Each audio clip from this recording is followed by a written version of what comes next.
vous avez entendu tous les experts.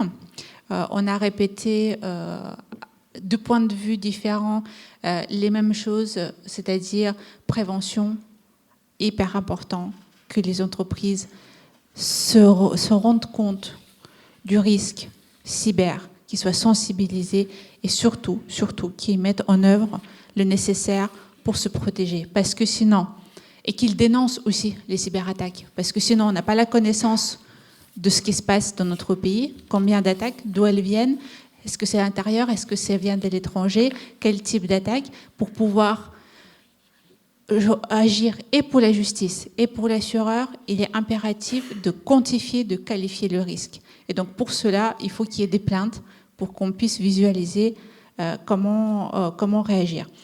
Ensuite, donc prévention pour la survie de l'entreprise, puisque c'est un risque, on a dit stratégique, donc toute l'entreprise est concernée. Les salariés, le service informatique, le service comptabilité, le chef d'entreprise, tout le monde est concerné par le risque cyber. Ce n'est plus le sujet du chef du système d'information, et encore quand il existe, parce que dans les petites structures, parfois c'est le chef d'entreprise qui fait tout. Donc, c'est le sujet de la survie de l'entreprise, donc un risque stratégique, donc du coup, tous les services sont concernés. Et l'assurance, il faut vraiment développer une offre française, une offre européenne. Comme je disais dans mon amendement d'introduction, on est capable aujourd'hui de faire des offres au niveau national et on peut être moteur au niveau européen parce que quand on regarde un petit peu ce qui se passe chez nos voisins, on est à peu près tous au même niveau. Les Anglais avaient pris un tout petit peu d'avance sur le sujet de cyberassurance, mais quand on voit les attaques qu'ils ont subies, ils ne sont pas forcément non plus à jour. Ça nous fait doucement rigoler. Voilà.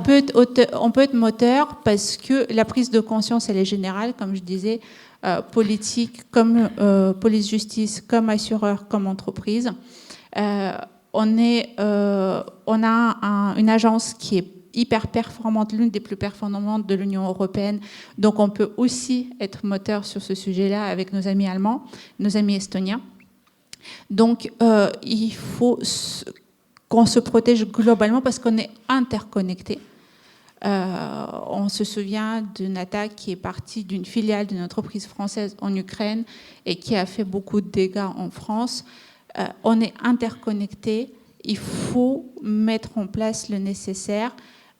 Parfois, une entreprise de petite taille n'a même pas connaissance de l'ensemble du réseau auquel elle pourrait être connectée à travers ses fournisseurs et ses clients et être attaquée sans s'être douté du fait que ce soit possible par ricochet d'une attaque qui vient d'ailleurs.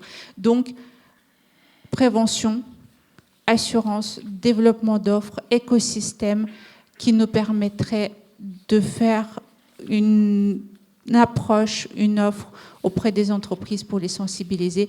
Et encore un grand merci pour ce débat public qui est nécessaire pour porter ce message auprès de notre monde économique.